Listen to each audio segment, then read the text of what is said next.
আচ্ছা আচ্ছা, কি কি আইটেম রেখেছেন একটু বলেন তো, একটু আঙ্গুল দিয়ে দেখান।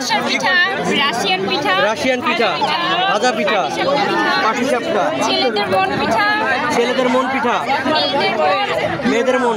এইটা খাইলে কি মেয়েদের মন পাওয়া যাবে? ছেলেদের মন, এটা মেয়েদের মন। গোলাপ পিঠা, পাকার পিঠা, ফুল পিঠা, ঝাল পিঠা। তো যাই হোক, আমার খুব ভালো লাগলো আপনাদের পিঠাগুলোর নাম খুব ইউনিক। আজকের বসন্তের কুকিল বসন্তের কুকিল মায়া ছোট বোন।